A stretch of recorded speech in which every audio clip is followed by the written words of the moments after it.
programs that support children with respect to these challenges. We'll talk about specialized diets. I know there's a myriad of them. We'll talk about one of the most common ones, pros and cons, and supplementation, just a little bit on that, and recommendation. Everybody needs recommendations and strategies so they know what to do.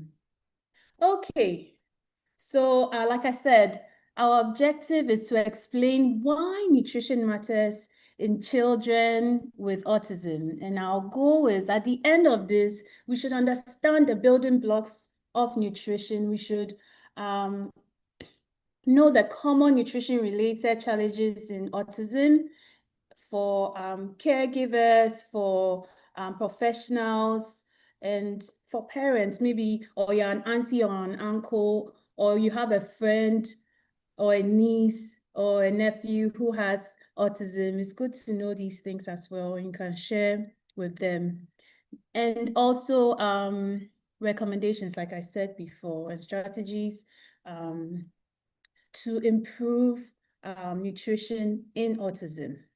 Okay, so the question arises, what is autism? Okay, I'm sure you've seen these puzzles around. There's the infinity rainbow, which signifies diversity and inclusivity in autism. There's the puzzles. I love the puzzles, and they are colorful. And I'll explain shortly what that means. Okay, so what is autism? So what was once autism is now the autism spectrum disorder. And it's a complex developmental disability characterized by social communication difficulties and restrictive repetitive behavior. A lot of words, but we'll break it down, okay? And it's called a spectrum. Why is it called a spectrum? Because each individual has a combination of different strengths, challenges, and needs. And each of these challenges, needs, and strengths have variations or severity. Okay, so there's a saying that goes like, if you've seen one autistic person, you have seen one autistic person, because no autistic person is the same. They may have similar mannerisms, but each person has their own idiosyncrasy. They have their own uniqueness. And that's why we have the puzzle. So the puzzle is supposed to show the differences and the diversity of the spectrum, okay? So the prevalence of autism, according to WHO, is 1 in 100 children. And in the US, where a lot of studies have gone into autism, it's 1 in 36 children. Unfortunately, there's been very few studies in Ghana, but there hasn't been population studies. And what I mean by that is a few studies are just within the care facilities where you find autistic people. But unfortunately, there is a growing awareness, just like we have in this platform, the Parents Roundtable. They're doing a magnificent job in creating their awareness. But unfortunately, when you go to the rural areas, people with autism are not being diagnosed. They are, first of all, sidelined, like outcasts. Some of them are kept in their rooms. So there's no true documentation to show how many children in Ghana or even sub-Saharan Africa or West Africa are autistic. But I hope you agree with me that because of increase in knowledge, people are being diagnosed. So we are hearing a lot of children being on the spectrum. And it's not because, autism didn't exist, because there was a study in 1970, in the 70s, and including Ghana, and there were children with intellectual disability, although they didn't specifically say autism. And the issue is, or the good thing is, now the awareness is there. So people actually know that this is autism and this is not. And there are great people like Dr. Marbell who can help. Very few though, but they are helping with the diagnosis. I hope I've explained it well. Okay, so what are the common comorbidities? Comorbidities just means conditions that that go alongside, or they show alongside autism. Okay, so we have ADHD, attention deficit hyperactivity disorder. Like the name suggests, kids with autism, a high percentage of them, over 50 and above percentage, have ADHD. And ADHD, the kids are hyper, they're not able to focus, they are aggressive sometimes, and there's anxiety and depression amongst kids with ASD. There's sensory processing disorder. I'll talk a little bit on that.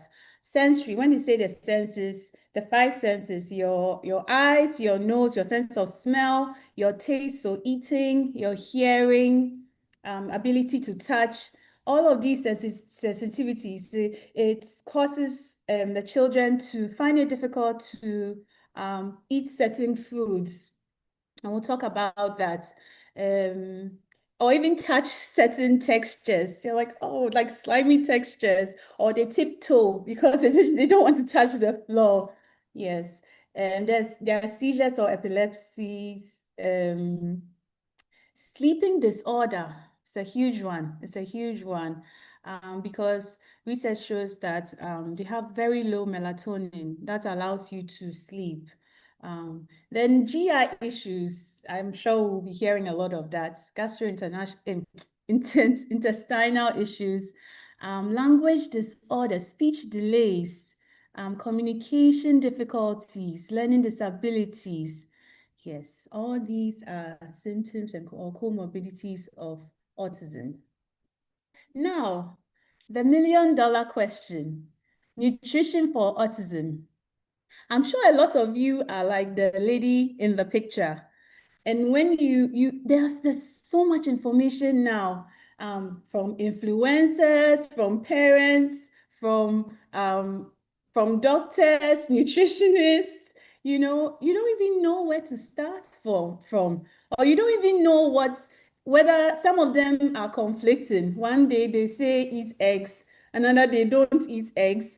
There's so much information. Okay, so a lot of people are confused. Where do I start from? I've heard so many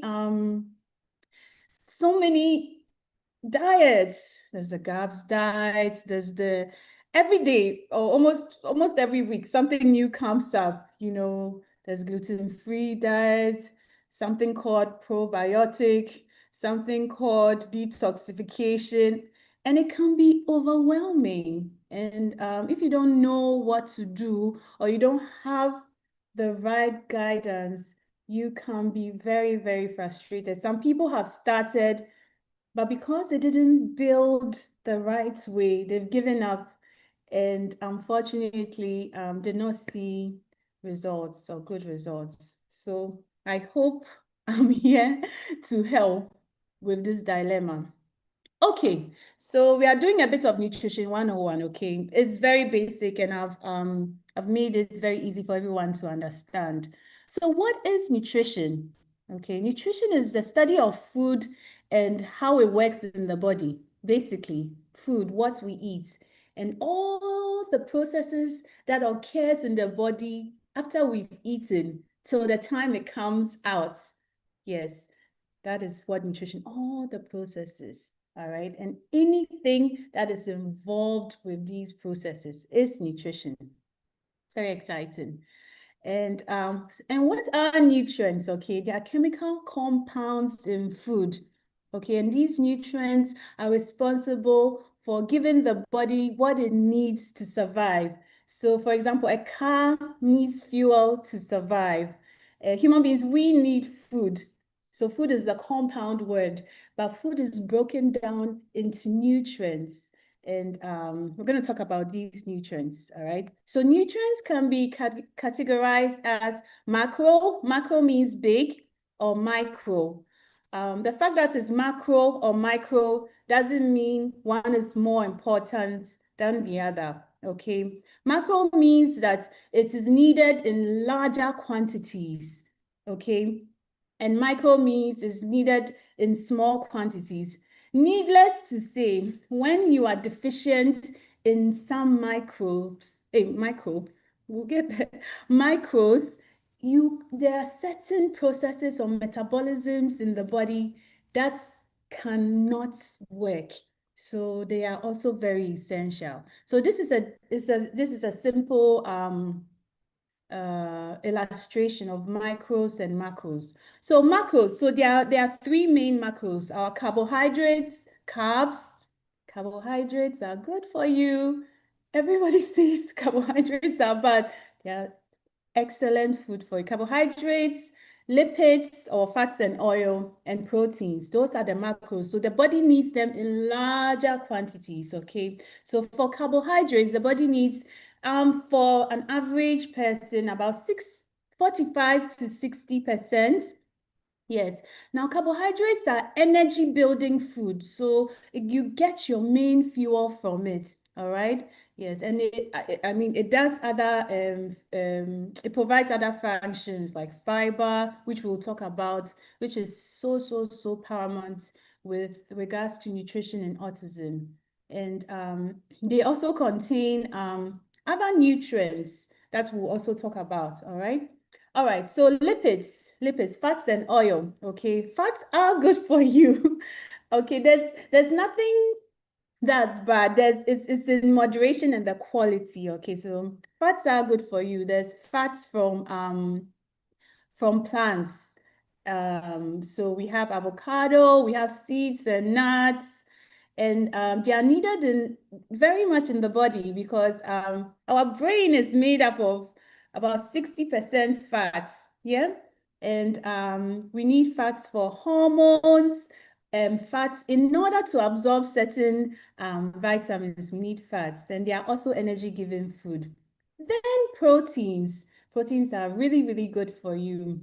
They help in the building blocks. So amino acids help in building muscles. It helps with enzymes, which are catalysts in speed up processes. So they help the processes to be complete. Yes. They also provide energy. All right. Okay. I'll give examples as we go on. Okay, so let's talk about examples. So proteins, we have animal proteins, we have plant proteins. Animal proteins can come from meat, fish, eggs, dairy, cheese. Plant protein, for example, beans, for the legumes family, beans, lentils, cowpeas, barbara beans, all the beans, and some nuts as well, okay? Nuts contain some amount of protein. All right, now micronutrients. So there are two main micronutrients, but there's another one which is a caveat. That's why I'm excited it was added to this, okay? So the main micronutrients are vitamins and minerals, okay? So vitamins, there's vitamin A, vitamin B, vitamin C, vitamin D, vitamin E, vitamin K, and so many vitamins, okay? Vitamins, they are so important, okay, for cellular function, powerful antioxidants. Antioxidants, what are antioxidants? Antioxidants, think of antioxidants as mops, okay? They mop out all the toxins in our body, all right? Yes, so it's really good for you because when toxins build up, then you get inflammation, you get diseases, and we don't want that, okay? All right.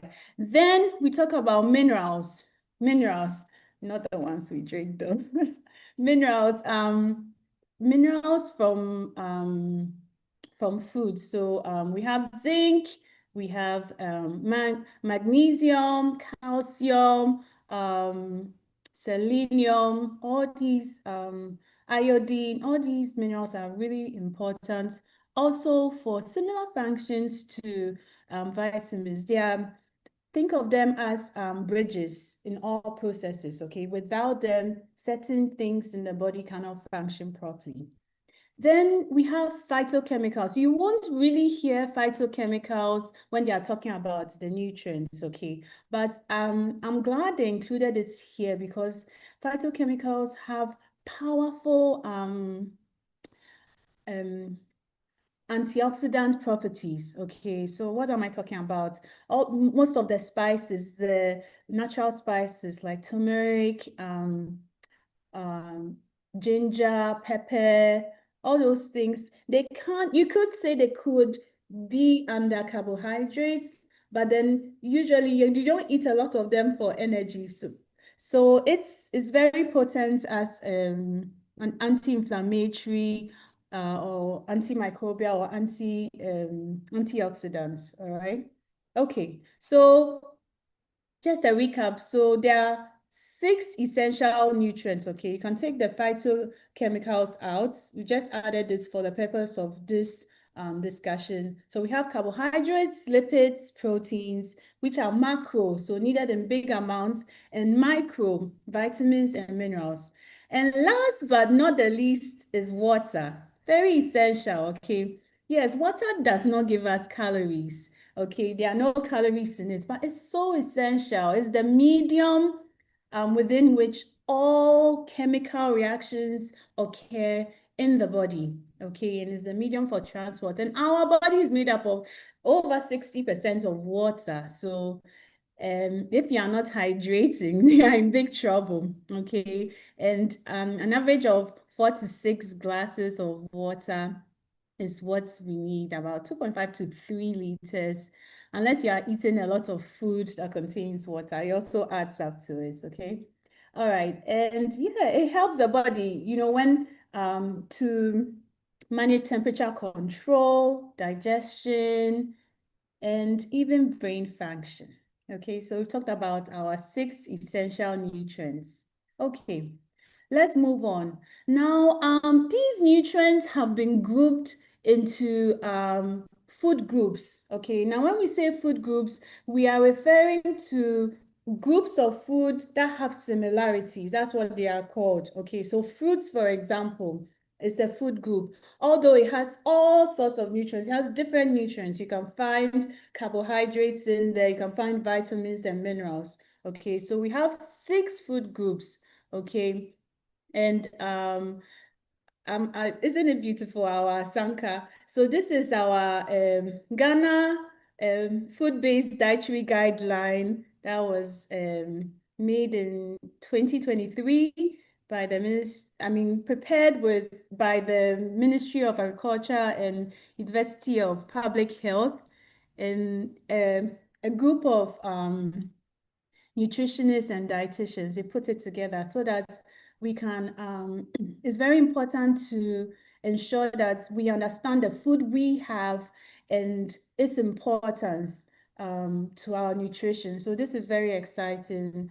And yes, so that's our food, those are our food groups. So we have fruits, vegetables, legumes, and nuts like beans and seeds, groundnuts. Then we have our animal products. Then we have whole grains like whole grain rice, that's unpolished rice, or what people call brown rice. You have fonio, you have millet, sorghum, maize, and it's unpolished. Okay, so that means it hasn't been processed. And then we have our tubers like yam, sweet potato, cassava, and then we have our healthy fats. So we have our natural fats that are extracted from the palm. So palm oil, we have shea from shea butter, we have groundnut oil, even avocado is a type of oil as well. And all this in the right quantity is good for you. Okay. So as you can see, water is by the side. That means water is very good for you. Okay. And not to forget, there are, you can see some figurines of people exercising. Okay, so it's not just exercising at the gym, it's physical activity. It's part of nutrition and it's really important because we need to move our muscles. We need to ensure that our body is functioning properly, all to equip um, digestion, all the absorption, all the nutritional processes. Okay, all right. Okay, so that was our nutrition 101. So yeah, so why is nutrition important in autism? Okay, because it plays a foundational role in the overall well-being of a child. Okay, and actually the foundational role in everybody's life because you need food to grow. Okay, and more importantly, a child with autism need specific foods in order to support their brain, okay, brain development. Certain foods like omega-3s, iron, zinc, B vitamins have been researched on, and it helps in learning, mood, and behavior. Yes, it does. And it's it helps even to calm certain symptoms like the ADHD symptoms, which is hyperactivity and meltdowns. Yes, so nutrition really helps with that when the right nutrition is adhered to. Okay, it strengthens the gut and brain. We'll get there very soon. Okay, and once your gut and brain have they communicate, they are happy in simple terms, okay? They have a working relationship. It's really helps with your mood. It helps with the building of neurotransmitters, which are they are chemical messengers that will tell your brain how how to feel, even hunger pangs, yes, all those things. So it's all connected, all right? And then it improves immunity and detoxification. Okay, now when we hear detoxification, there are a lot of red flags. But yes, the body has its own way of detoxifying itself. Yes, but nutrition helps it because nutrition provides the body with certain nutrients, like we've learned, certain micronutrients, without which detoxification can go on smoothly. Yes, so the powerhouse for detoxification is already in our system. We have the liver, the kidneys, or the whole urinary system, even our skin, our circulatory system, the yeah, all the systems help in detoxification, which means clearing out toxins and waste. However, they require nutrients in order for their processes to be seamless, to take place. Okay, all right, and immunity as well improves immunity because we need immunity to um, fight against impurities. Okay, those are called antibodies, and we get them from food. Okay, so let's talk about the gut-brain connection. Okay, so a happy gut produces a happy brain or a happy mind, and a disgruntled, angry gut produces a very angry brain, and vice versa. Okay, so what does this all mean? All right, so let me explain. Let me use a typical example. Okay, so when we eat, so let's assume we are not assume. Let's talk about a typical diet uh, of a child who has ASD. Okay, I'm jumping the gun a little bit. Okay, they have the tendency to be picky eaters, okay, because of certain sensory processing disorders, okay. So if you're a picky eater, you may not want to eat regular healthy food. You may not want to eat your macros in the right amount. You may not want to be eating all the six food groups. You are picky, you're selective, and most of the time they like beige colored foods. And most of those beige colored foods, fortunately or unfortunately, they are highly processed. So they contain little to no fiber. Okay, but somehow that is what most children who are on the spectrum go for. And some people just have very poor appetite. Okay, so when they ingest these foods which are not wholesome or which are not balanced, it goes into the gut. Okay, now our gut, okay, our gut is made up of um, um, uh, a host of microbiomes. Okay, microbiomes are about 3 trillion. There are so many microbes in our gut. And the microbes consist of bacteria, viruses, yeast, um, fungus. But please don't be freaked out, okay? I mean, based on what you eat, you balance the right ones in your gut, okay? And they are these microbes have been grouped into two. If you look at the diagram over there, there's the bacteriotes and the firmicutes.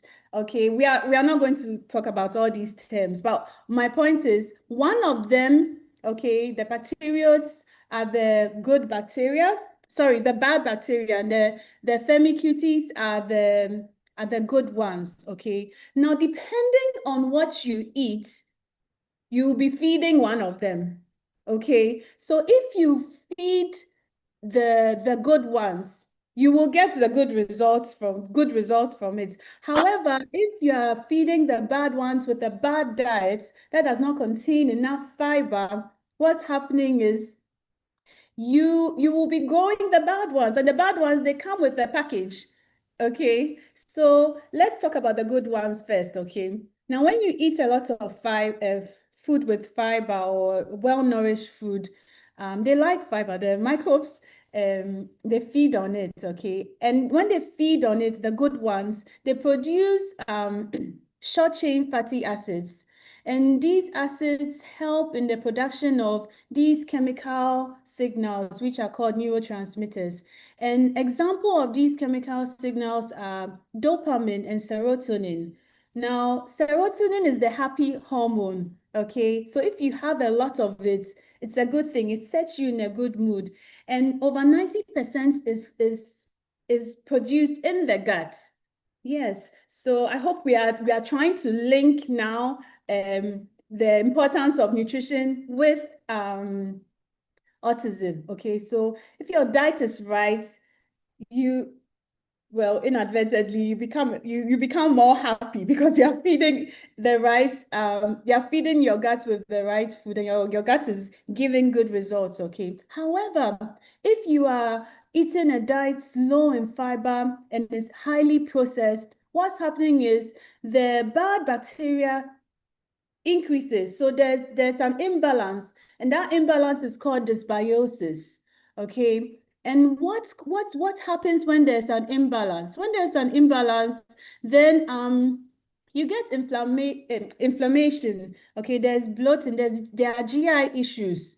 Okay, now when the good ones produce the short chain fatty acids, it helps with your gut lining. However, when the bad ones keep proliferating, what's happening is there are some tight junctions in your gut, okay? And it's supposed to keep the integrity of the food till it is digested and then assimilated into the blood.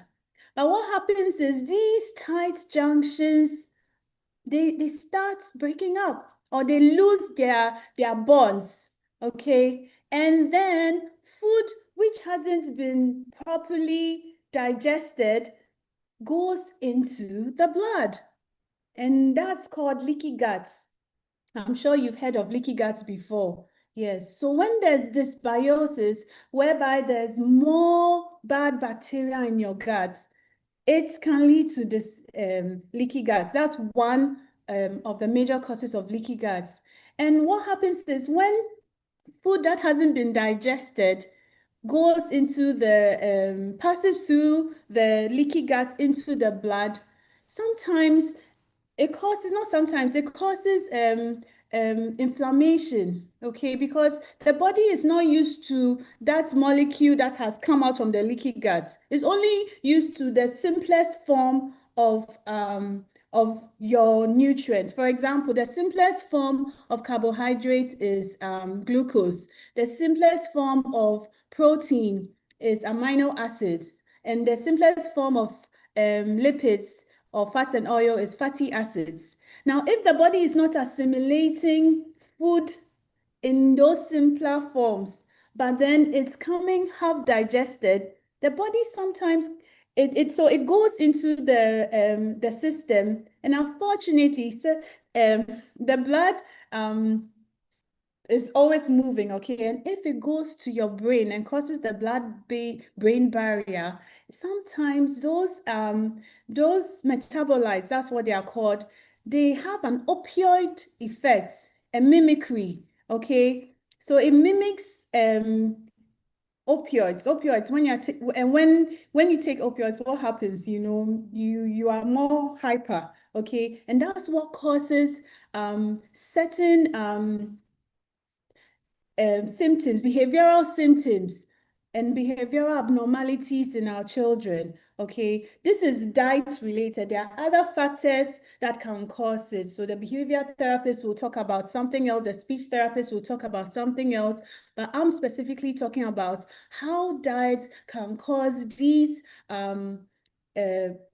abnormal behaviors. Okay, so it starts from what we eat. Okay, so if you look at the arrow, so the person has eaten food that is not well nourished, I'll say. So it's not a healthy diet, doesn't contain the right amount of fiber, and then it's gone into the gut and it's proliferated the bad bacteria. So there's no gut lining, and over a period of time, it's not immediate. Over a period of time, the cell junctions in your gut become weak. You get leaky guts. These things start coming out. You get inflammation, and they show as bloating. You can be bloated, you can be constipated, or you can even have certain immune dysregulation. So you can have hives or rashes or skin issues. Okay. So the reverse is also true. Okay. When you feed your gut well, your happy hormones are produced. There's serotonin, there's dopamine, there's GABA, and all these hormones tell your brain that things are well down here. Okay. And then your digestion is working well, your brain comes back and says, okay, let everything go according to plan. So the gut and the brain are very, very, very, very connected. And there's more research, so I'm sure with time we'll learn more. Okay, all right, so let's move on. All right, so common nutrition challenges in autism. Okay, we've already talked about some of them. Um, Hey, someone is scribbling nicely on it. Um, so GI issues, gastrointestinal issues, picky eating, nutrient deficiencies. Clearly, if you have picky eating, you won't be eating well, so you have some deficiencies, gene mutation, poor detoxification, oxidative stress. I'll talk about that. And then heightened ADHD symptoms. So let's take them one by one. So I think I've talked a lot about leaky guts, and I hope you appreciate it. And, it causes a lot of stress. When your tummy is unsettled, you can't really think straight. So you can imagine what a child with ASD goes through when their tummy is unsettled.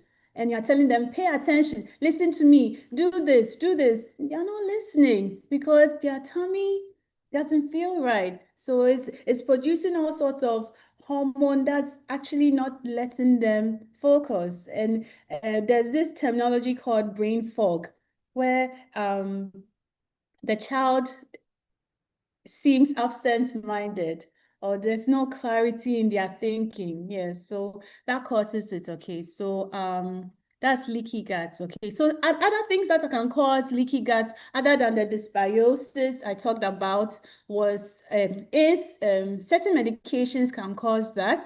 So we need to be mindful about the type of medication. And I like to repeat, please, if a health professional has not endorsed, especially a doctor, has not endorsed a certain medication, please, let's be mindful of the type of medications we are giving to our children with ASD, because that can cause leaky guts, okay? And too much intake of antibiotics, okay, without replacing it with probiotics. There's a place for antibiotics. But if you keep taking them and killing both the bad and the good bacteria, then there's pretty much nothing over there to help protect your gut. And then we have this situation occurring, okay? So trauma can cause that, and also stress. Okay, because I have a child also who is autistic, our kids, they endure a lot of stress. Okay, and then when you are stressed, what happens? Your the acids from your tummy, from your gut, are released, and that could also be a cause. Okay, all right.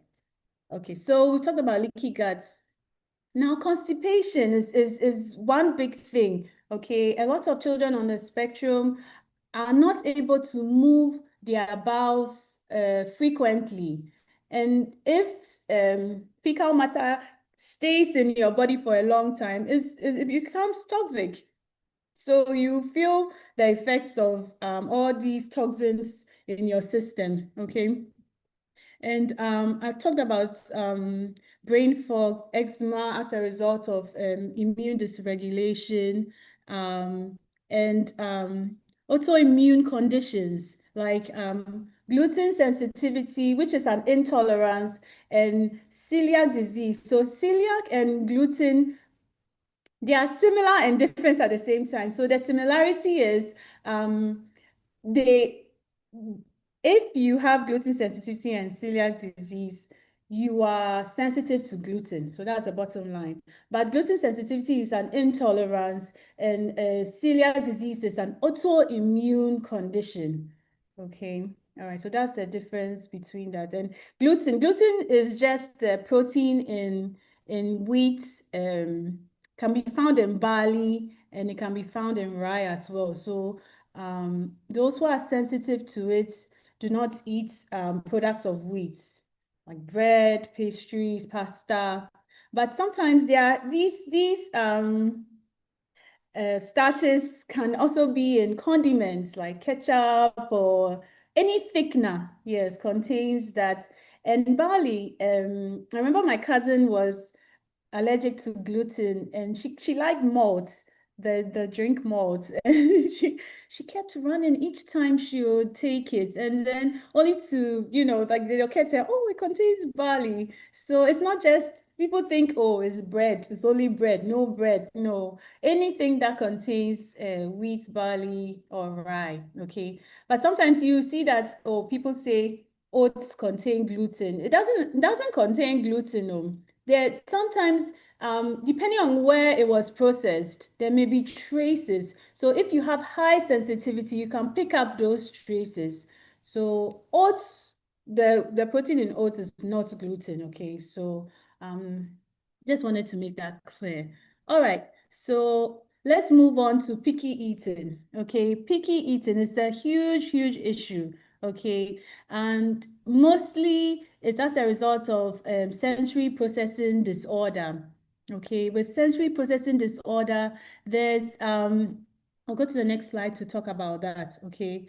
The child has difficulty, and about 90%, research has shown that about 90% of children on the spectrum have some form of sensory processing disorder, either through touch or smell, and that affects their ability to eat. Okay. All right. And then what happens is, because they are not able to eat certain things, or they are picky, they are either not eating enough, hence have nutrient deficiencies and become underweight, or they are eating the wrong things, okay, because they are used to eating certain things. And If you have met a child with ASD who is a picky eater, you know what I'm talking about.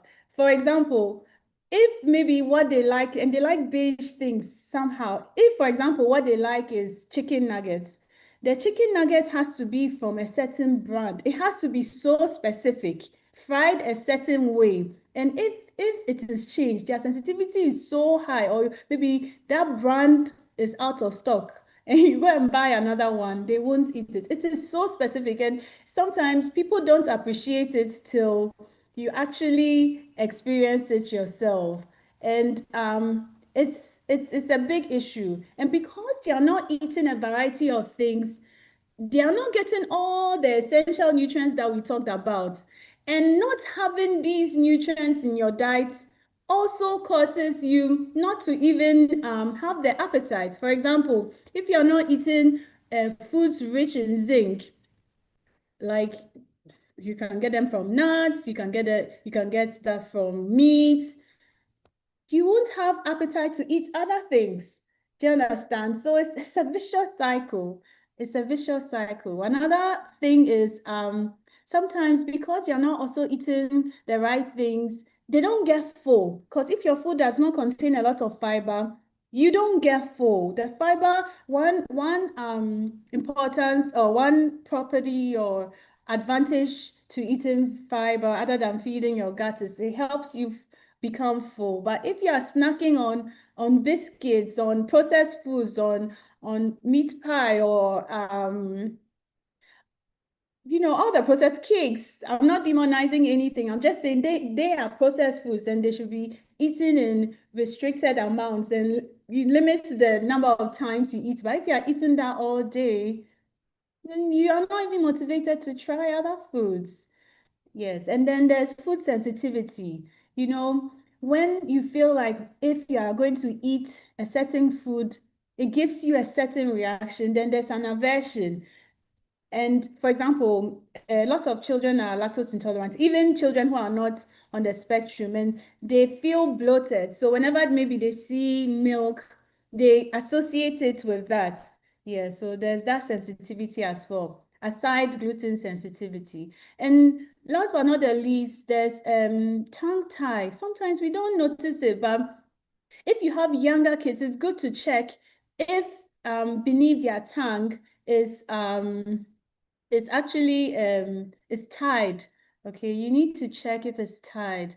Um, I'm sure maybe Marilyn can explain that further. It's more it affects picky eating.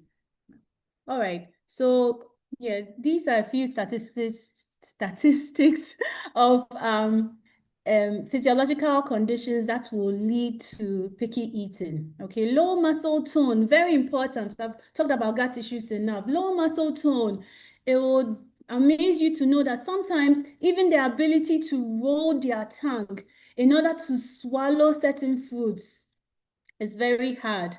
My daughter was on pureed foods for a long time, over 5 years, and we didn't understand it. But because for her own reasons or her own specific reasons, she was on that. She hadn't learned the art of rolling food on her tongue. So when we started feeding therapy, um, it was hard, but then it's second to nature to all of us. Like, you just chew it and swallow. No, there's a lot going on. So there's a whole feeding therapist available for such occupational therapists, feeding therapists, speech therapists. There are a lot of therapists who can help with that. So please, it's good to look out for that as well, okay?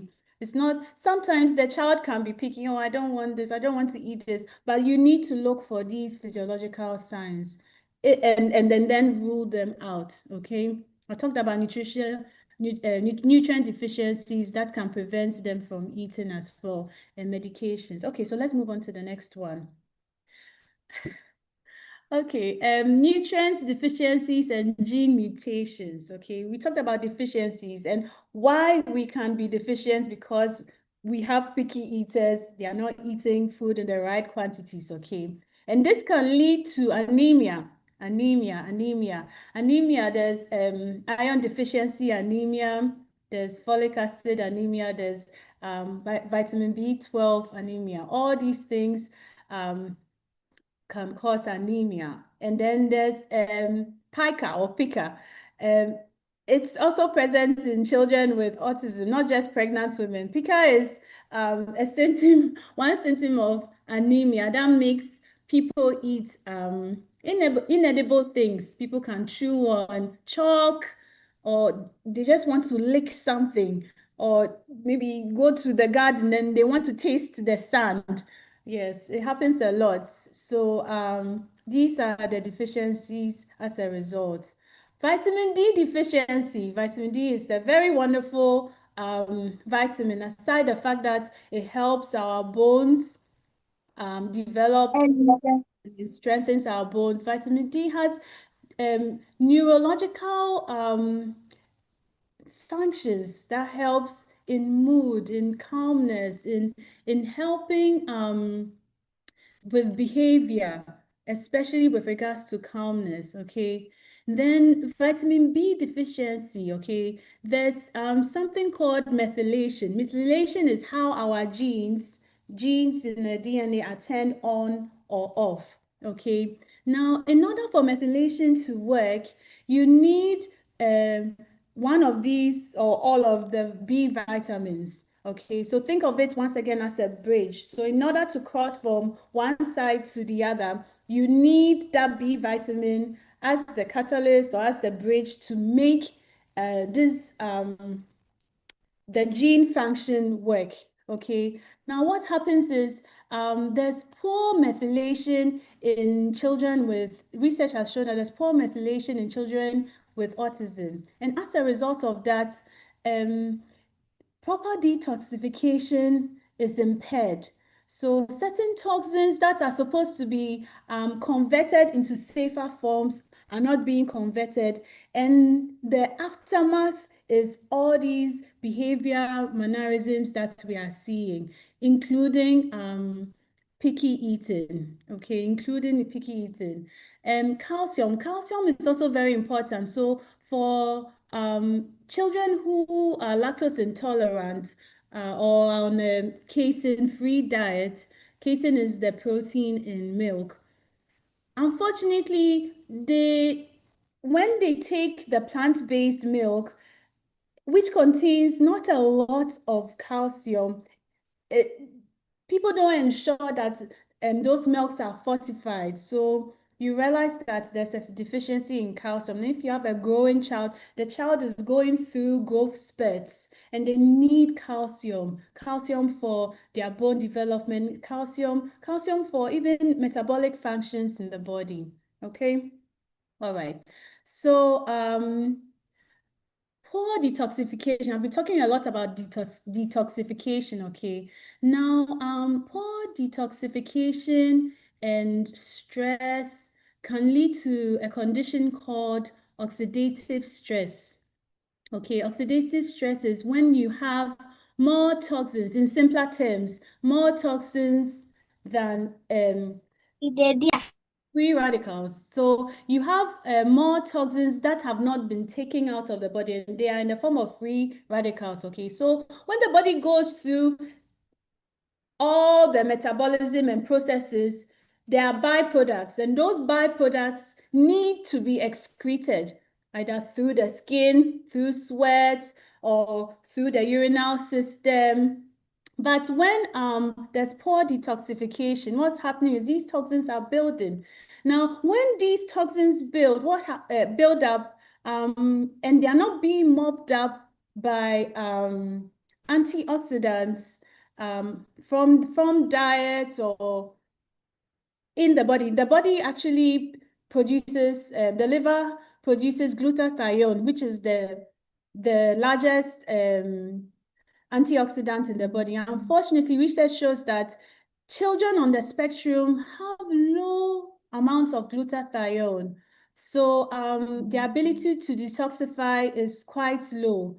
And is one reason why diets can help. Okay, so diet is not replacing detoxification.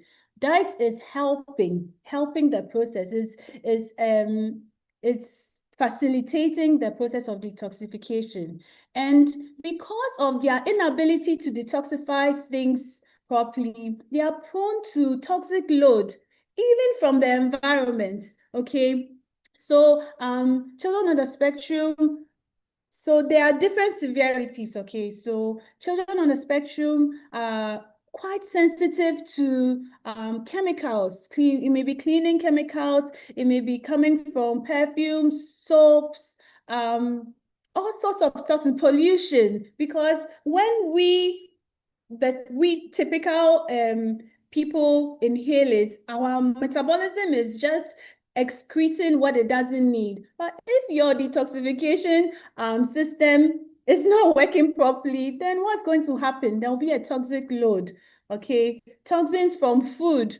Okay, there are certain foods that contain dyes, and these dyes, dye, food coloring, preservatives, that's actually do not help children on the spectrum, and we need to be mindful of it. I think my next slide talks about it. Okay, microplastics.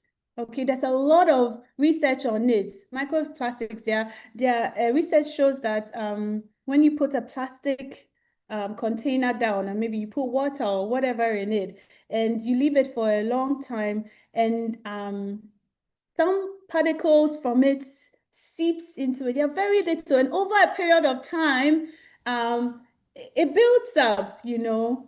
So it's good to be mindful about even the quality of water we are drinking. And absorption as well, okay, ensuring that they absorb the right nutrients. But unfortunately, what's happening if you have a leaky gut, then you have the metabolites which haven't yet broken down into their simplest form going into your system. So it's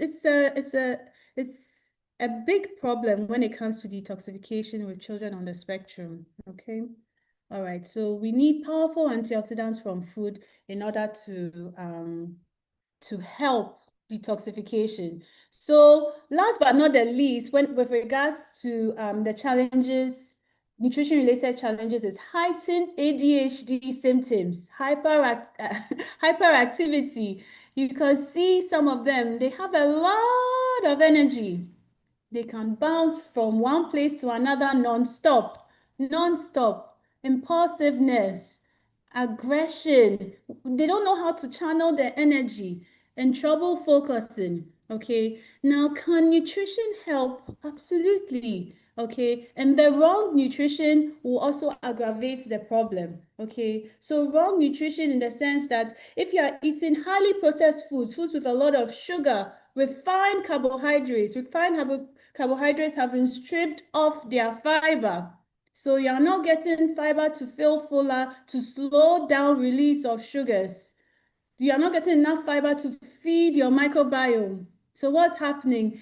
There's a spike of sugar. And in the long run, if you're not careful, it can lead to other comorbidities as well, like diabetes or obesity, which also has other comorbidities, hypertension. It's just all related. So it's so important. It's so important that our kids are given food that's not containing a lot of sugar, as natural as possible, and should contain enough fiber. All right. Now I talked about dyes and food additives. So artificial spices, all sorts of strange things going into our foods these days. Yeah, we need to be very mindful about where we eat or where we buy food for our kids. So as much as possible, you need to ensure that you know what's going into their food. Because these additives, like I said, when they go through the leaky gut, they act as opioids, and it affects the brain and cause erratic behavior and abnormal behavior. Low omega-3 fatty acids. Okay, fatty acids are usually from fatty fish. Already they are picky eaters, so they may or may not even be eating meat, let alone fish. So it's a big problem because omega-3 is an antioxidant, but it also affects mood as well, mood, attention, memory. Omega-3, because omega-3 goes straight to the brain, so it enhances the function of the brain. Like I said, 60% of the brain is made up of fats, and these fats go to help with the body processes in the brain. All right, and gut dysbiosis. I think I've talked a lot about that. So let's move on. All right, but there is hope. There is hope, okay? There is hope in good quality nutrition. And this is, so these are examples, all food, natural foods in the right quantities are very helpful. But with regards to the specific challenges that children on the spectrum face, I'm going to zone in on these foods, okay? So fiber, I've talked a lot about fiber, and protein, healthy fats, omega-3 oils, antioxidants to, reduce oxidative stress, to help with detoxification, B complex vitamins to help with methylation, um, minerals. I talked about minerals as enzymes, catalysts, help with mood as well. And then probiotics and prebiotics, okay? So for some of them, I'll just go through real quick, okay? So out of the food groups, 4 of them are very high in fiber. We have fruits, we have vegetables, legumes and nuts, whole grains, and cereals. We are very blessed, very, very blessed in Ghana. And you don't have to go and eat westernized foreign food or import food in order to have a healthy diet. Please, we have it all grown here. And knowledge of what to eat is so important so that you are not spending money. I know so many people are spending, they are doing all sorts of therapies, importing food. We have it all here. And if it's a specific food you are looking for, you can find similarities. For example, if you're looking for your broccoli, you can get something similar to it from you can get cauliflower in Ghana, you can get contomere, you can get recently I had sweet potato leaves and it was amazing. It was really good. Okay, so let's eat local. It's affordable and it's available, okay? So there are 2 types of fibers. Soluble fiber forms a gel-like consistency in the body that helps to slow down the release of sugar, okay? So if you have a child with ADHD, which is a symptom of, one of the symptoms of autism for some children, you should be including a lot of fiber in their diet, okay? And these are examples, and these examples, I know everybody knows about them, okay? And if they are picky eaters, you just need to find smart ways, we can't do it. I always tell people that it takes a team, it takes a community. People, like, I started from pureed foods and now we are eating so many foods. So we can all share ideas to help if you have a picky eater. Okay, so oats, banana, apples, beans, yam, sweet potato, and all these are local foods. So guys, we are going back to our grandparents' garden. We are going back to eating real natural foods because this is what will provide us with the right nutrients. And we need to be role models. I'm not saying this only for children on the spectrum because they watch us. So if you are giving them these healthy foods and you are not eating, do you expect them to eat? No. So please, communal eating is very important. Insoluble fiber.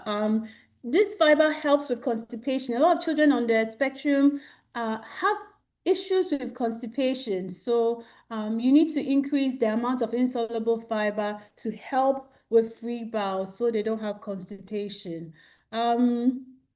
Healthy fats, I talked about fats already. We have a lot of healthy fats. So they're fatty fish, mostly from the sea. So mackerel, what we call salmon or something like that. Yes, that's our mackerel. There's tilapia, there's red fish. Yes, they are good omegas, okay? And we can get it from chia seeds, sesame seeds, pumpkin seeds. Apparently, there's a lot of pumpkin growing in the north now, and so it's accessible, it's available. So the seeds are really good. You can just, incorporate them. You can mill them, add them to your cereals or smoothies. There's avocado. You can use it as a spread or incorporate it any way you choose to. And then oils, okay? So oils, natural oils, very important, okay? So why I'm saying natural, I hope now you understand why I'm saying natural. And some oils, for us, your body may probably be able to detoxify whatever artificial processing they've gone through, but our kids find it difficult. So we need to be mindful to use natural oils. Olive oil is expensive because it's not grown here, but we have coconut, we have shea, we have palm, we have granules in moderation. You don't want your stew to be swimming in oil. That's not healthy. So in moderation, because we do need fats, okay, but in the right amount.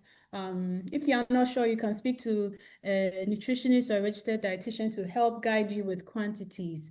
Um, Now we need to be careful. Some kids are allergic to coconut oil. So you as the caregiver or a medical professional or a parent needs to observe to see if you give coconut oil, do they have rashes? Do they have inflammation? Do they have swellings or any form of reaction? Because it contains a certain chemical, salicylates, that some children do not tolerate. So please use with caution and observe. All right. Um, Probiotics and prebiotics. Okay, so probiotics are so sorry, probiotics are the real bacteria, the bacteria that's good for you. Okay, the actual bacteria. Okay, and it can be found in your food or in fermented foods. And I've talked a lot about the brain and gut and how these good bacteria help, or bacteria helps the microbiome, okay? And prebiotics are from fiber. I can't, you know, I can't stop talking about fiber. We need it. We need it. It's everywhere. You need it in your diet. It's so important. Okay. So the prebiotics, they serve as feed for the probiotics, which are the good bacteria, okay, in the microbiome. Then recently I chanced by postbiotic because I was thinking, we usually ferment our kinky, we ferment our banku, cocoa, and then we cook it. I'm like, "Ugh, we're killing all the probiotics. So doesn't mean we don't benefit, but we do. You may not get probiotics per se, but you will get metabolites of it. So these short-chain fatty acids are present. They help to line the gut. So yes, we can eat our fermented foods that have been cooked. They are good antioxidants, and they help to break down the starches into um, a more comfortable form that is easy digestible. Okay. All right. So now specialized diets. Sorry, let me just check our time. Okay. All right, so specialized diets, there are so many. This is just a handful, okay? Now, please, it's important to ensure that whatever diet you would like to try for your child, or you've been advised to, it's guided by a certified health professional. I repeat, because a lot of people are doing funny diets and their children end up deficient, and it makes things worse, or they end up in the hospital. All sorts of funny things. Now, nutrition, first of all, is individualized. Diet per person is individualized. You can't use something that has worked for you and do the replica thing for another person. Moreover, someone with special needs like an autistic child. So it should be very individualized. If it worked for you, praise the Lord. But it doesn't mean it may work for the other person or it may not. But please seek guidance, okay? So there's the gluten-free, casein-free diet. There's the carbohydrate restricted diet because carbohydrates feed the bad carbohydrates, which is processed carbohydrates. They feed the bad gut. So some people reduce their amounts with guidance. So this is someone who has gone to see their dietitian or nutritionist or their doctor, and they are monitoring them. Okay, there's elimination diets. So like the coconut oil, for example, you've seen these changes in your child when they eat. Some people are also allergic to soy, some are allergic to, and the truth is we see it at home. Caregivers, we see it. We're like, oh, something is happening. It's good to be observant. Something's happening to my child. And then you report it. So these are some of the diets. Then there's the GAPS diet. It's very interesting. It's a gut healing diet. It's a very strict diet, and well, research has shown that for some people it works for them, but it's it's to be done with caution, like I said once again, because the whole idea was it was done by a mom, and she used that to heal her child's gut. And the truth is, after that, most of his autistic symptoms were gone. But that was for that child. Every child is different, once again. And it's a strict diet, and it takes out so many foods that you are supposed to be eating. So, like I said, all these diets need to be monitored by a professional. Okay, so I'll just talk briefly about the gluten-free, casein-free diet. So gluten, like I said, is the protein found in wheat, barley, or rye, found in our breads, pasta, and so those on that diet usually would replace it with other cereals. Okay. Now it's important when you take a certain nutrient out or food group out to replace. What some people do is, oh, they are going on a particular diet, and even sometimes, I don't know, some health professionals do not replace. And if you are not replacing, they are losing that nutrient because aside from gluten, you get other nutrients from maybe wheat or barley or rye, anything with gluten. So if you are replacing, if you are taking out, ensure that you replace. It's an important rule of thumb. Okay. Now, not all children benefit from this, although, okay, over 30% of children have gluten sensitivity. Not all children benefit. And once again, people who go on this, if your issue was leaky gut and you went on a gluten-free diet and it healed, then they start eating their gluten. But if your gluten sensitivity is autoimmune, like celiac disease, it's different from the person who healed. And it goes back to the reason why you can't use someone's diet to apply. You can't apply the same thing to your child. So you need monitoring. It's so important. Okay. Then casein free, so the protein in milk. Once again, when that is taken out, a lot of Ghanaians or Africans, we didn't, we grew up drinking milk, but most of us are lactose intolerant. So even this is not even specific only to ASD kids. However, the casein, though, if you have leaky gut, the casein also goes into the system and can also behave as an opioid. So it's good to observe all these things. If your child feels bloated after having casein, I mean, you can easily replace it, but just make sure that what you are replacing with is fortified, because fortunately and unfortunately, the plant-based milk is watered down, especially if you buy it. You need to ensure that it's fortified. If you make it yourself, you can make it more thick and nutritious. Needless to say, it doesn't contain the same amount of nutrients as you will get from dairy milk. So you need to fortify it with, excuse me, you can use powdered fish, which contains a lot of calcium. You need to speak to your health professional to help you fortify it so your child is not deficient. All right. So yeah, I think I've talked about pros and cons for gluten-free. It's not for everybody. It may be expensive, and it doesn't mean it's healthy. Okay, it may work for one child, it may not work for another. So caution is advised, please.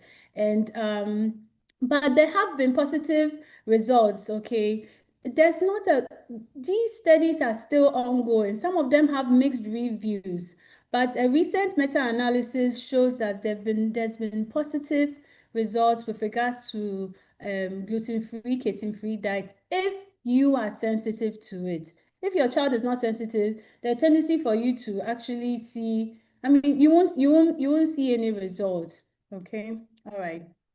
Okay, supplementation. Supplementation is important in certain cases when the child's diet is very restricted, very, very restricted, and there's no way through eating, they'll be able to meet their nutritional requirements. Once again, please, a certified health professional should approve of this. Okay, you can't just because medication can also cause issues in autism. So you need to ensure that you are properly advised. Okay. So this is the last leg, all right? So recommendations and strategies to enhance nutrient absorption in ASD, okay? My colleagues from Mission Clinic are always calling me the rainbow dietitian, okay? You know, it's easy to just put in your mind. You need to eat like the rainbow, okay? So all the foods, all the colors, they contain different nutrients, different phytonutrients. A variety is better for you, okay? So it shouldn't be only beige or only green. And for me, I only eat greens, and it's green and it's green and it's no. If you're only eating greens, where would you get the nutrient from orange, which is beta carotene? Where would you get from purple? How would you get it? So eat like the rainbow. And if we use the 6 food groups as a guide, we're supposed to eat a variety, four to six varieties at each meal if we can, okay, or in a day, ensure that we have variation in our meals, okay. All right, and ensure that they are whole.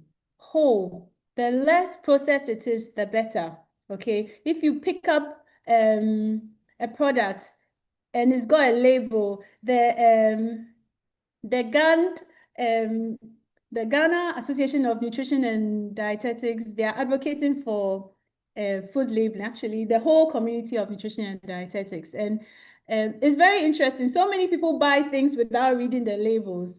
Please, please, please, if you pick up food that has certain names that you can't pronounce, then you know you're in for trouble, okay? Because there may be preservatives and things that you don't like.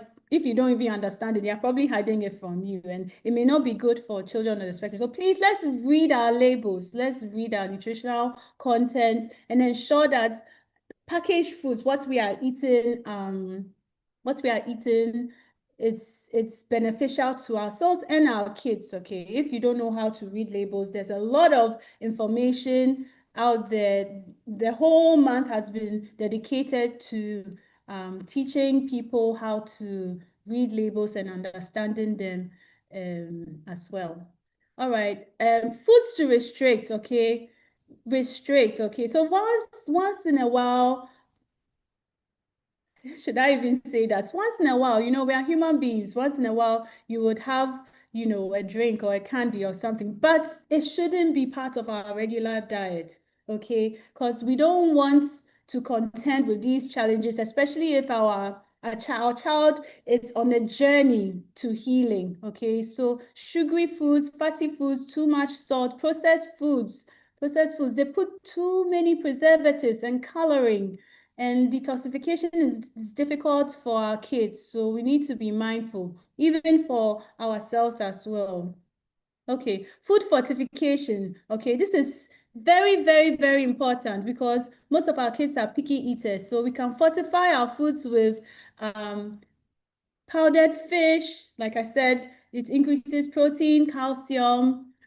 We can increase our protein levels with beans as well, or soybeans, soy powder, soy powder. When we went to Bolgatanga, there were packs, soy packs that they were adding to their porridge. It was really exciting to see. Fruits and vegetables. For the picky eaters, we can find innovative ways of including them in our food. They don't have to see it, but it will be in there because they need the fiber. Okay. But please, we also need to build trust. So don't you do it gradually so they can get used to the taste as well. Okay. Fortification, very important. Healthy fats. So you can add fats like avocado, peanuts, groundnuts, palm oil, to increase the density. Some of them don't have a lot of appetite, but to increase the nutritional density of it, okay? And antioxidants, okay? Antioxidants, I talked about them. Now, I'll just mention a few of them. Baobab powder, for example, is from the north. It contains 5 to 10 times the amount of vitamin C that an orange contains. So it's a powerful antioxidant, and vitamin C is a powerful antioxidant. So it's a great way of incorporating antioxidants to our food, whether it's our porridge or juice, fresh juice, or smoothie. Okay. There's turmeric as well. There's another local ones. There's Prekese, very good anti-inflammatory, dawa dawa, lemongrass, all these things, but in moderation. Okay, you're not going ham on it. You're not going, this is good for me, and I'm just pouring in moderation. In moderation is important. So for spices, for example, you can start with half a teaspoon for starters. See how your child, responds to it. You don't just go and you're just, it's good for you, it's good for you. So you're putting a lot of spoons in it, and the child will be running as a result. They are spices and they are superfoods, so they are supposed to be used in small quantities, a little at a time. It's good for us as adults as well. So all these wonderful things. Look at the Quintia, Percocet, they used to put it in cocoa when we were young. We need to go back to doing these things, okay? Fermentation and sprouting. We need to eat fermented things. So whether the fermented food is cooked like kenke, or we can ferment our vegetables, okay? It's fairly new to us, but recently I learned about it as well. It's very interesting. And we can try it. And you just ferment it with salt, with brine or salt, even without it, okay? So there are people who are available to help communities to help to teach. Kombucha is not a local thing, but is becoming popular. You can make it from tea, you can make it from bisap, sobolo leaves, hibiscus, which is a great it's a great herb. It's very good. It's got powerful antioxidants. Um, and encourage sprouting. So sprouting means allowing your grains to grow. It reduces the amount of um, carbohydrates and increases proteins. And it's got very important enzymes and probiotic effects as well. Okay, so we have our local ones. And for children who can tolerate casein, yogurt, natural probiotic yogurt. It's very good for the gut to incorporate it. We need to encourage communal eating. I don't know which is your favorite, but me, I like the one that they are eating from the same pot. It's important. Picky eaters, they are also regular kids. When you see people eating, all the sensory, you smell it, you salivate, maybe you say, I don't like this food, but because maybe mommy is eating it, because auntie, because my friend is eating, oh, maybe, just maybe I would like to try it. And also you are role modeling. So if you are eating natural foods, you are teaching them that this is good for you. So we are all eating it. So let's encourage communal eating. The gold standard diet is the Mediterranean diet. Aside the fact that it contains all the nutritious foods, it's eating together as part of it. There's a psychological effect because it increases your serotonin and dopamine. It makes you happier. And once again, a happy mind is a happy gut and vice versa. All right. And let's encourage entrepreneurship amongst ourselves. Create a community. We can make your own fermented drinks, soap, things that do not contain toxins that our children um, um, would suffer from. And then it can be, your side hustle. People will buy it. People will buy it. A good friend of mine owns Mantle Mills. She just started it with her husband. She has a child on the spectrum, and she said, you know what? There's not a lot of catering services that produces or makes food that is wholesome, So they were encouraged to do that. So with her permission, I put up her details over here, but it's just an encouragement for us to build a community that will support our kids and ourselves as well. Okay, and last but not the least, I'm done. Last but not the least is physical activity and sleep. Okay, physical activity. Okay, so it can be jumping, skipping, exercising. It can even be chores. Okay, you just need to, WHO says you should be active for 60 minutes. So let your children be active. And if they are active, guess what? You're releasing all sorts of good hormones that will cause them to even have a good night's sleep. Sometimes I feel they haven't exerted enough of their energies. So we need to get them busy. You can go outside. Just let them be innovative, run around, okay, and create a routine around sleep is very important, okay. The kids on the spectrum suffer a lot from sleeping, but they are also people who like routine. So you that it's time for for bed, whether taking a warm shower to relax them or letting them sleep in a dark area, in a cool area, so that their brains can relax and their bodies can relax. All right. So in summary, Ida is here to give me heads up. So in summary, I hope you've understood the need for nutrition in autism because it really helps to influence eating behaviors and it nourishes kids. We talked about challenges, the gut-brain connection, and nutrients that will help our kids um, overcome these challenges. Okay. So where do you start from? Okay, nutrition is a journey. It's a journey. So it's not something that will be overnight. Take your time, be patient, enjoy the journey you are in because your child's journey is unique. Start with one thing at a time. If I'm going to start with cleaning up my diet, with this nutrition 101, you start from there. Celebrate small wins. There's no perfection, there's no race. Okay. And just like the father of medicine said, make food your medicine and medicine your food. Thank you very much. Thank you too, Rosie, so much for everything. You see, we did cover the time and more. I hope I haven't spoken Okay. too much.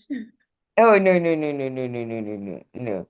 You see all the reactions you're getting from people. It tells you how much we appreciate everything that you've taught us this evening. We are grateful Yeah, a whole thank lot. you. I And appreciate just it. as Eunice Annan has said on our YouTube channel or on our YouTube page, she's saying that God bless you. So we are You. grateful. We are grateful for taking the time, teaching us, helping us understand all these things. And she also added that her son is a very picky eater, but she's grateful that he likes oats as his breakfast. And so she decides to add dates or honey to it. So she's That's found something for her child. You good job. asked a question. I think that was Victoria answer as to whether oat contains gluten. So I um think I said it earlier on. Has in it the been answered? Do you want me to go over it? not really, because I think we have other questions. You answered this, so let's skip Okay, that sure, since you've sure. already Answer it answered then. that. And now kindly says that her boy is a picky eater, even corn dough and cassava dough for banku. It's a challenge. Hmm. Okay. And then So EJ, can I just say, so you keep trying. If maybe they may not like condo, but they may like um fonio, or they may like something else. So add variety and see what they like. okay. Someone's hand is up. I don't know how to call you. Kindly rename yourself. I seriously don't know how to call you. Please rename yourself as I ask this question, and then we'll come back to the hand that is shown. EJ says that how can you get a happy gut when you have a picky eater as a child? I think you talked about this, but let me just go on. Seems like there's no win-win option. How do parents maneuver picky eating and gaining a good gut health? That's from EJ. Yes, it's a journey. So it's a slow process. It's a slow process. So the picky eater is not eating a lot of things. So you need to fortify whatever they are eating. So there's a process of helping to transition the picky eater from what they already eat to what is more nutritious. Okay, so it's a slow process, but if your child's picky eating is very serious, you need to speak to a health professional, and then supplementation can also happen because, like I said, there are certain micronutrients that can help even with appetite. Okay, Oh, and even to allow the child to eat, but you need to transition. Okay, transition gently and also make it fun. Maybe it may be sensory. Maybe they don't like the food. They can play with it. They can cut it up. They don't have to eat it the first time. It can even take a week or a month, but maybe eventually they would eat. But you need to be persistent because there's a goal. okay. So then aside that, Kafui also says that if you I'm sorry, but if anyone wants to ask a question, you can please put up your hand and then you would be called to ask the question. Just help me learn how to pronounce your name so that I can say it right and not know how to call you. So Kafui is also saying that how does the tongue tie the first one? And that's the pediatrician told them that once he's able to breastfeed, and is now 10 months, there is no longer a need to cut. But the girl is a picky eater and will not eat most solid foods, but prefers puree foods. Does he or she need to see a doctor again? Okay, so I'll answer it, and if maybe Marilyn can support me as well. So to my knowledge and within my scope, there is usually a problem with regards to rolling your tongue because you need to roll the food into mussels, and sometimes that can be a hindrance. But I don't know if when the child grows, I don't know the physiology, whether it shortens, or I know in certain cases, children who have had the Thai cut, it really helps with regards to their ability to swallow food. So I don't know if Marilyn can add to that. Okay. Doc, would you like to talk now? Because it looks like someone else also has a question. Ejiro is also asking or saying that his son can't lift the tongue up to the floor of his mouth, and is and he believes he I think he believes that it has something to do with eating. So probably we'll get some comments on that later. Um, Abiana says, while trying to support gut brain health in a child on the spectrum, aren't we at risk of encouraging picky eating or limiting their nutrition as they grow? Are we at risk of limiting their picky eating whilst we are trying to go on a way of finding a way to support their gut brain? I remember Rosie mentioned something as to trying to find out what is important for your child. And with whatever strategy you decide to pick, you should make sure that the child does not lose out on anything. That's a little I got. Rosie, Yeah, you are but the that's expert. very correct. So gut healing or whatever you need to do to support brain gut, it's only for a short time. These specialized diets should not go into perpetuity because, like I said, whatever you take from the child will be losing that nutrient. So you need to ensure that you have a healthcare provider, a nutrition, a dietitian to help you replace whatever you are taking out. So maybe there may be a time where the child needs to heal, but heal the gut through a specialized diet, but it should only be a short time, and it should be monitored such that the child also doesn't have nutrition deficiencies. Then it should be business as usual, encouraging different foods in the within the 6 food groups. Okay. So he also continues to ask that is bone marrow cow fat healthy? So usually it is cooked usually for collagen. So they cook it into a broth for a long time. And research has shown that it actually helps to heal the gut. So when they do that, then they sift out the bone marrow and the meat, everything. So the collagen goes into the broth, and the broth is either used for soup or your base for rice or whatever you're going to whatever you're going to eat. And it helps with the collagen helps with gut healing. There are mixed research views on this though, but yeah, it's not bad. Okay. So then there's another question as to um the tongue tying in toddlers. With a question of can it be surgically fixed? And aside that, if they grow older, is there something that can be done about it or nothing can be done? In addition to that, who does the surgical cuts? Is it a dentist or a pediatrician? So it's a combined one. If they are older, can it be surgically fixed? That's the first one. Secondly, um, when they grow older, is there something that can be done about it? Who does the cuts? A dentist or a pediatrician? So I'll leave this to the pediatrician to answer. It's out of my scope of practice. I have my Okay. opinion, but yeah, I'll let her answer. Okay. So, Doc, I know you are here somewhere. I would find you.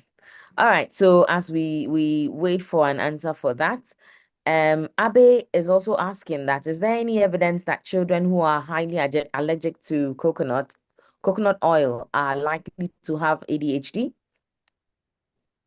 Is there any Um, evidence that says that if someone is highly allergic to coconut oil, they would likely have ADHD? I haven't read specifically, but I can check on it. I haven't read specifically on it, but the slightly it's a detoxification situation. So if with detoxification is impaired, yes, the repercussions of it can exacerbate ADHD symptoms. Okay, so let me go on our YouTube page, and Mamiya says that I have heard there are some issues with yogurt because it's from milk. Can you speak to that, please? Yes. So yogurt is from milk, so definitely it has the protein casein. Yes, so the issue is with the protein, which is casein. So if your child has casein sensitivity, you will feel the impact of eating anything with casein. But it's a double-edged sword because it's fermented as well and to give you probiotics. But if I have seen plant-based yogurt before. Mhm. So if there are options, if you are casein sensitive, but you want other options of probiotic, you can have that. Either that or other fermented foods should be fine. Okay, so Natalie Wells also asked that How do I know what kind of diet best suits my child? I think you talked about this. Yes. Hmm. Maybe I can add a little caveat to it. You can do an inventory. So do an observation, take a book, write down the things that they eat, how they react, and see if there's any correlation as well. Maybe you've noticed that when they eat something, this is the effect. But then please see a health professional to help guide you. Now you have the basics, you have the fundamentals, so you can start the 6 food groups in cooperation. So far as you're not picky eaters, even if they are picky eaters, you can start with fortification and then see a professional to help guide you.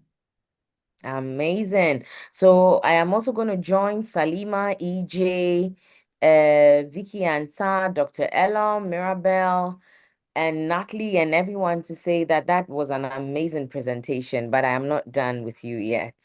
We just want to show our appreciation for everything.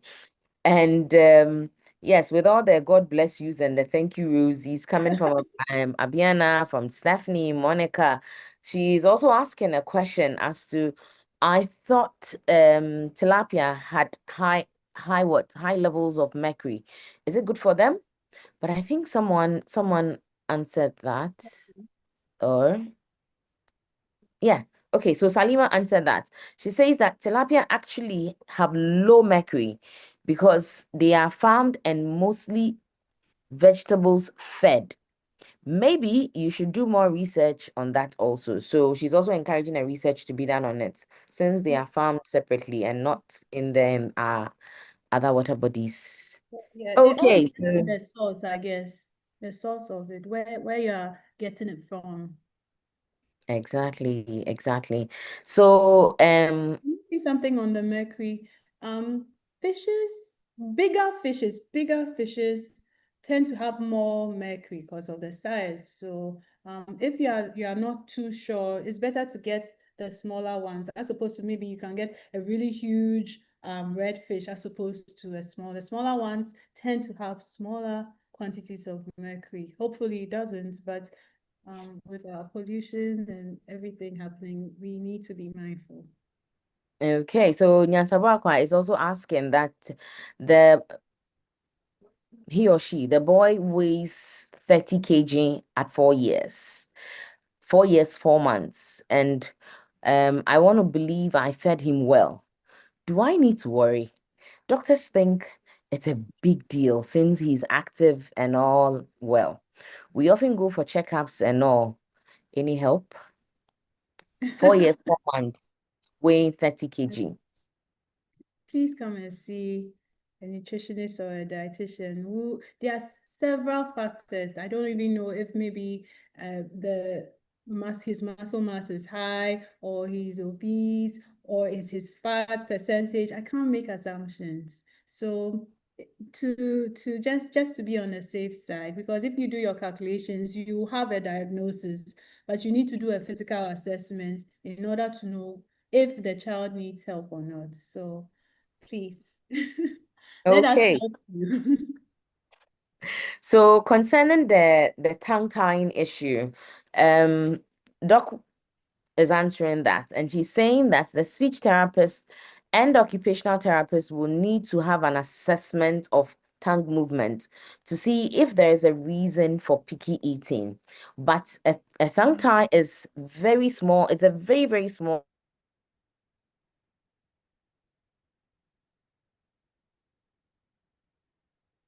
health provider, and you could also see the OT or the speech therapist to help with that.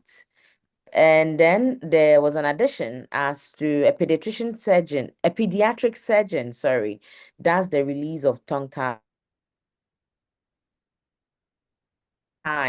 So please, you are safe, EJ. And yes, so Otema, Auntie Sylvia, everybody's saying thank you. Thank you. And then there is another one here, also from Doc saying that your health professional will have to decide if it is time for an appetite stimulant, and you can't decide on that on your own. So Yeah. please seek medical help. That's exactly what Rosie has also been saying. Seek for help before you decide to do anything or embark on any journey. Lily says that, is it okay to give, okay, so that's the answer. Whether it's good to give an appetite stimulant, please seek for help. It's crucial. So yes, um, we've talked about the yogurt issue on our channel, on our YouTube page in there. That has helped us get to understand things. Please, does anyone have any comments, questions, and all that? Hey, Eddie. Eddie is here. Eddie says, thank you, Rosie. And yes, Rosie is part of our team for our Go North medical outreach that we'll be having in September from the 11th to 14th of September 2025. We are going north. And yes, this year we are going to WA. We would be working from the WA Regional Library. We need your help to be able to get there and to work there. We are pleading that please help us help them. Ketua biensha, nothing small at all. With all this information that you have in here, we need to help them understand. And yes, the rainbow eating. Last year, Rosie was all about rainbow. And anytime someone ate, you look at your plate and ask, is it rainbow? Does it look like rainbow? So yes, rainbow eating. Others need to learn also, please. We have all these things available. Yes. So with respect to Rosie, if you want to see Rosie, she mentioned that she consults admission also. She's an associate. That's how Rosie likes to say it, an associate of Mission Pediatrics. Please, you can book with you can call our front desk numbers. And if you don't have it, let me mention it out for you so you can have access to book and get to see Rosie at any point in time. Today she gave a free consult. So our numbers 024 724 1447. Let me repeat. 024 724 1447 or 020 329 5292. I'm repeating 020 329 5292. Yes, and currently, if you are on our Mission Pediatrics platform, you get to be a part of our Spectrum Strong newest group that we've added. And let me say that we are re-strategizing our community platform. We are changing some things. We are changing, we are making amends to certain things. So from tomorrow, we would send you a notification indicating our changes and then help you get to join whichever community you would like to be a part of. These communities are meant for us to be active, ask questions, get the support that we need. So please join our Mission Pediatrics community and you can be able to have all these knowledge. Rosie is there. I'm not going to share her number, but yes, you can have feedback as and when you need from any other professional also. How to join? Okay, Godi, can you kindly share the link for our community platform so that you can hop on, you can join our Spectrum Strong community and newest addition as we edit other ones that we have. Join it, get to learn, but please bear in mind that Spectrum Strong is mainly for ASD knowledge, ASD acquisition of information, ASD, anything related to ASD. Please, that is where you are supposed to be. Don't just be there. Pick something, learn something, share something, help us get to all be a part of the learning process. iPhone would get you the link to join, please. And before I forget, iPhone, I'm sorry. Okay, so a question again from iPhone. Please, what about water? Can my son drink regular water? I think Rosie talked about water. Rosie. Yeah, I would, if she could, throw some light on regular water. But yes, absolutely. It's one of the essential nutrients. You need that for hydration, helps the body about. Yeah. So I'm not sure what exactly she's asking. Mm. Regular water. iPhone, can you help us understand more? Add up something. Sorry, if you'd like to ask the question also, you can just use the raise hand symbol and you would be called to do that so that it helps us. Unless maybe she's talking about filtered water, or I'm not sure what she's. Okay, she says that someone suggested that I give him only spring water. Why the suggestion? That's what I I'm would not love to sure know. why they said that. Maybe because it's gone through a natural filtration, but Mm. the chemistry of water is H2O. So water is water. If it's through the spring, yes, you have some minerals over there. But if you don't have access to spring water, would you not drink water? You have to drink water. So if you are concerned about the um, safety of your water, you can get something to mimic the spring filtration. So you can get your own filtration system. You can buy it if you can afford it to filter your water. That will make you can boil your water. You can boil your water if you are concerned. But certain toxins will only come out through a certain filtration. So if you are concerned about the quality of your water, you can do that. Other than that, um, once you know the source of your water, you can drink. It doesn't have to be spring water. You're not restricted to drinking only spring water. Yeah. Okay, right. So thank you, thank you, thank you. And I think the Spectrum Strong community link I can share with you here.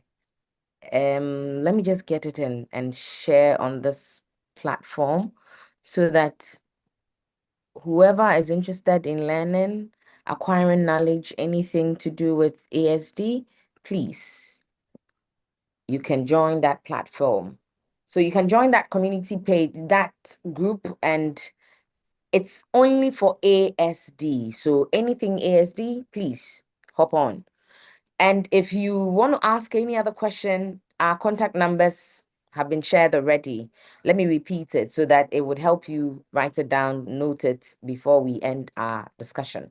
So once again, it's 024 724 1447. I'm repeating 024 724 1447.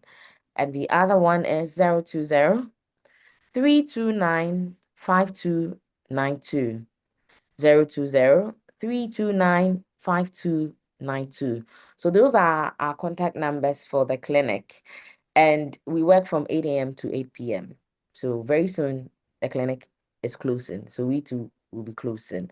Thank you all for joining us. And as usual, we always have this on the fourth Sunday of every month.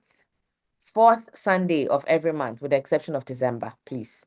Let's bear that in mind. So fourth Sunday of every month, and meaning we would be seeing you next month on the fourth Sunday. And yes, we have something nice to share with you.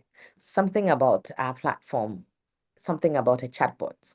So do make a date with us as we share things about technology. Get to learn, get to be a part of the whole process of getting information. As Rosie mentioned, we need to research, we need to gain knowledge, we need to help ourselves, help our kids. How best do we do that than learning for ourselves? Please make a date with us on the fourth Sunday of next month. Rosie, thank you. Thank you so Thank you. much. Thank you, everyone. And Have to a good all our evening. participants, please, Rosie, go on. No, I was just saying have a good evening. Okay, with me. So to all our participants who were able to join, we are grateful you joined. We appreciate you and we would keep appreciating you each and every time. Do tell a friend to tell a friend that this happens fourth Sunday of every month, with the exception of December. And please, as we have our link to this very program shared on our community page, share it with others, help others get to learn. let others also be equipped with this information that you are equipped with. Yes, Nyansabo Akwa, I don't know if it is the same person that I know of. Thank you for thanking us also. And yes, God bless us all. Have a good evening, everyone. Good Bye. evening. Bye.